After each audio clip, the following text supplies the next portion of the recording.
Have you ever wondered what it would have been like to travel back to historical events and see them unfold with your own eyes? In this episode, you will travel back to 43 CE, when thanks to its mighty legions, the Roman Empire stretches across vast territories surrounding the Mediterranean. Emperor Claudius has put Aulus Plautius, former consul of Rome, in charge of raising an army to invade Britain. Britain in 43 CE, a mythical place that sat beyond Rome's borders on the very edge of the known world. It was frightening, and Rome's only contact was Julius Caesar's failed foray 100 years prior. To put things into perspective, the invasion was the equivalent of the 20th century's moon landing, but mixed in with superstition of the age in the absence of much science. To the common Roman Legionnaire, Britain was a land of ghoulish nightmares and mystery. Information for Britain coming at them only in the form of legends and fairy tales. You are a young Roman recruit who is leaving the only home he has ever known to travel into what was perceived as another entrance to the underworld. Your name is Gaius Regulus, aged 18 years. You were born in the small Roman town of Salernum in 25 CE to a small plebeian family.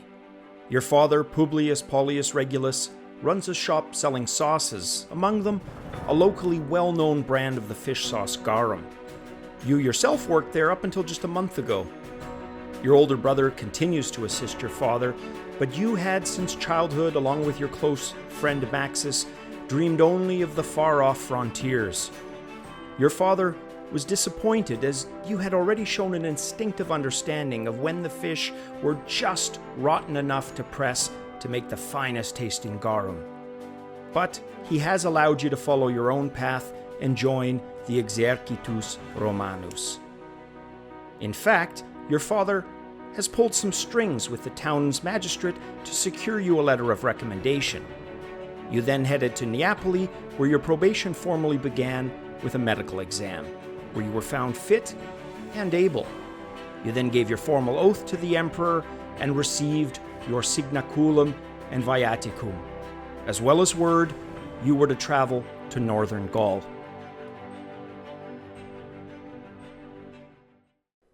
The probatio involved prospects to the Roman army getting medically examined. They then swore an oath to the emperor called the sacramentum, which would be repeated annually, usually every January. Next, and if requiring travel to meet a legion abroad, they would receive a viaticum, which was a small amount of money to cover travel expenses and almost always was in the form of 3 gold coins totaling 75 denarii. Many unscrupulous recruiters would try to pry these loose from the recruits before reaching their destination. Before heading out, new recruits were given the signaculum, which was a small lead medallion worn around the neck in a leather pouch, similar to a modern military dog tag, as a symbol also that they had passed the pre-qualifiers and were now ready for basic training. Your journey so far since leaving Neapoli, first by boat, then overland through southern Gallia's regions of Narbonensis, Lugdunensis, and into Belgicae on the northwestern shores, has taken roughly 24 days. For a few miles, you've been able to see the Legionary Fort, a massive installation housing the 4 legions as well as the auxiliary troops that you will be training alongside. Also, Legio Augusta, the legion that you will be joining. Upon disembarking, you are shown to your turma, which is your century home for the duration of your basic training. Your training over the next 4 months consisting of physical fitness and disciplinary training. The close order drill to practice marching in step and maintaining formation proved extremely difficult at first, but thankfully, a few weeks later, has become more routine. They consisted of formations called the hollow and the square, the wedge and the circle, and the testudo, which effectively gave you and your squad mates the feeling of being a giant defensive turtle. But your and Max's favorite training so far has been the weapons training, as it brought you both back to childhood carefree days in Father's shop, using his equipment as mock gladius and scutum. The first few sessions creating pain in your body due to their much heavier weight that took almost a week to heal. However, the pain, the real pain you felt, was reserved for the marching. Blisters upon blisters upon blisters, solidified to a tough, natural leather consistency.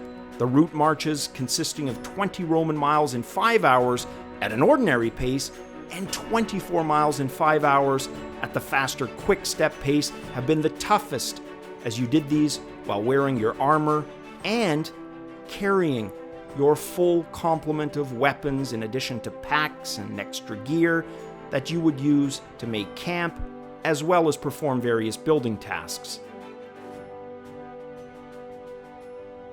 Just yesterday, you were also able to witness the Batavians, auxiliary Germanic tribesmen from just north of here, drill themselves and their horses through water wearing full armor.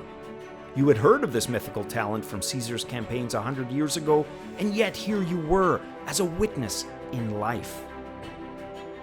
The legionary castrum, where you have been training, was built by your comrades before your arrival in just a matter of weeks.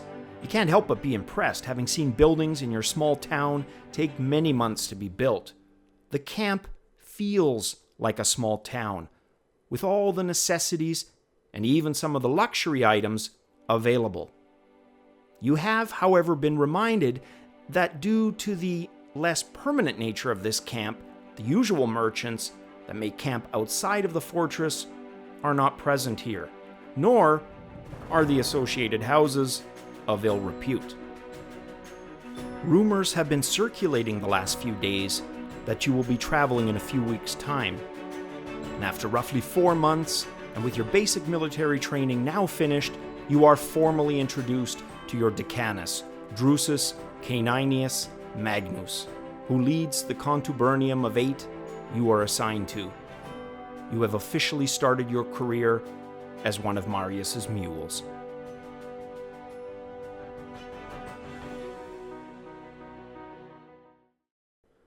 The creation of a professional army in Rome has been mainly attributed to one individual, Gaius Marius.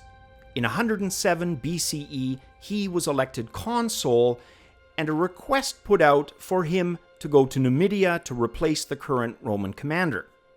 Marius did this despite opposition from the Senate, who permitted him to only raise new legions to strengthen the army in Africa. Since he was only able to take volunteers with him, he did something absolutely unprecedented and unorthodox, and yet brilliant in its forward thinking. He appealed to the poorest of citizens. Typically, legionnaires were citizens with land ownership, like farms. Marius, though, appealed to the poor with no possessions, in return for portions of the loot required and payment. From that point forward, recruitment, slow at first but then more steady, would come primarily from the poorer citizens of Rome and beyond. In addition, soldiers were now expected to enlist for a 16-year term, which by the time of our story rose to 25 years. These changes are known collectively as the Marian Reforms. These new soldiers were also furnished with equipment at a cut of their pay, whereas in the past, they were expected to provide their own.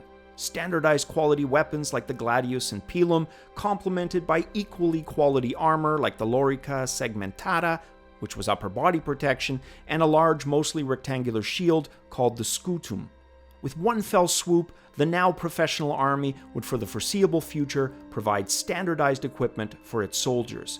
And that point has to be emphasized because it was in stark contrast to many of the Celtic and Germanic tribes they fought. For those tribes, equipment was owned generally only by the higher up of the tribe's hierarchy.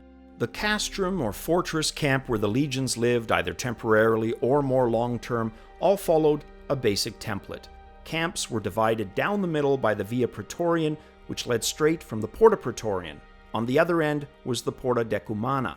The camp was divided laterally by the Via Principalis, where once soldiers would gather during the Republic, now in imperial times, it housed a building called the Principia.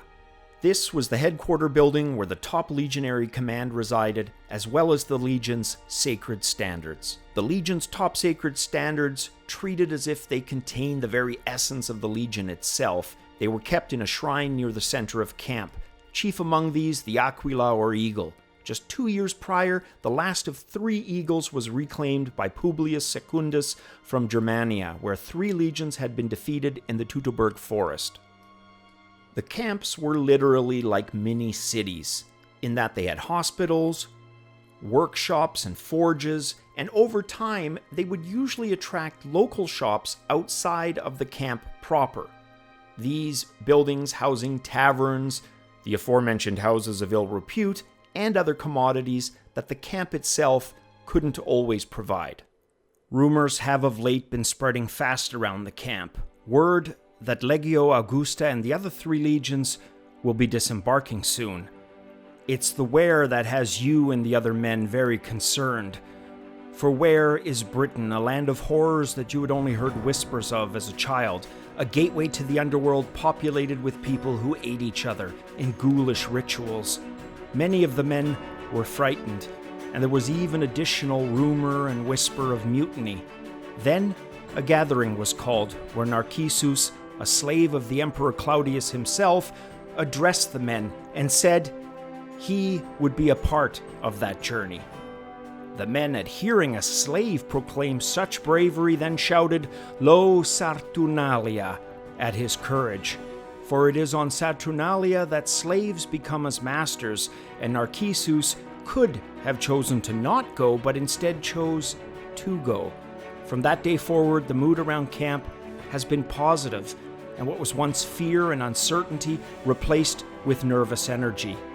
What would crossing over into the underworld be like, you asked yourself, with your childhood friend and new friends and comrades at your side? You were about to find out.